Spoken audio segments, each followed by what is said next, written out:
you're training for some kind of race, a 5K, 10K, 10 miler, whatever distance it is, if you're training for a race and you keep getting pain and it's not completely going away, you will run, the pain comes on, so you take a couple of rest days, pain goes away, so then you run again, then the pain comes on, so you take some rest, or you do the strength, or you KT tape, or ice, massage, whatever it is, but it always comes back. I highly encourage you to go back and look at your training plan. So the number one mistake that I see runners with injuries make is they're going too far too fast. And so I guess this is two mistakes. They're going too far too fast and they are progressing too much. So going too far too fast, what does that mean? That means that the first run back after taking a little rest break, whether it be 2 or 3 days, 2 or 3 weeks, 2 or 3 months, been years since you ran, that first run back is too far.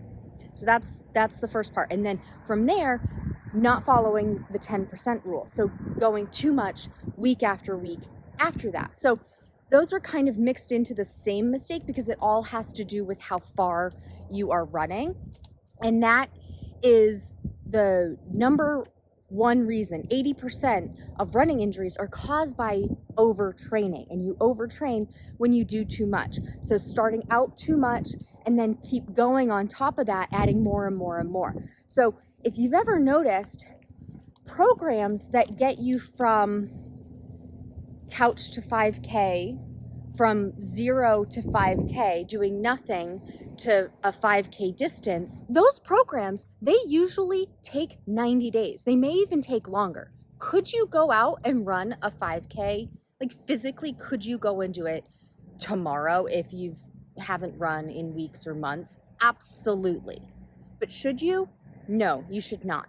So if you're running and you have an injury, 80% of running injuries are caused by overtraining. So going out too far too fast and then progressing too much. That's why training programs going from 0, doing absolutely nothing, or anything less than a mile up to a 5K distance are going to take 12 weeks, maybe even 16 weeks. So I highly recommend that you work on a slow increase so that your body gradually builds up to being able to be used to that distance.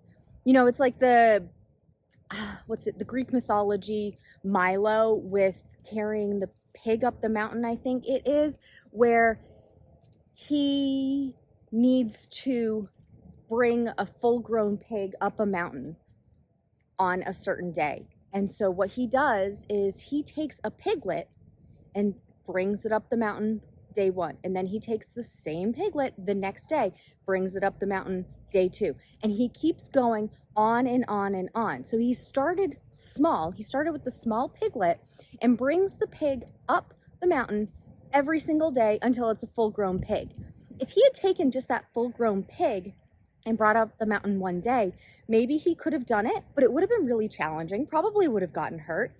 And the better way to do it is start small. So as the pig is growing, he's also getting stronger. So he doesn't even notice the added weight that the pig has as he's going. So your body doesn't even notice the added distance as you're going when you slowly increase and add a little bit every week. So for us, it wouldn't be every day like he did, but it would be every week adding a little bit more, and that's following the 10% rule. So starting off with the right distance by knowing how far to go, and I do that with my clients by having them do a hopping test. They can do it right in their living room. I've dubbed it the living room test because you can do it right in your living room, and you see how many times you can hop, because running is a series of single leg hops because you're never on both legs at the same time. That's the difference between walking and running.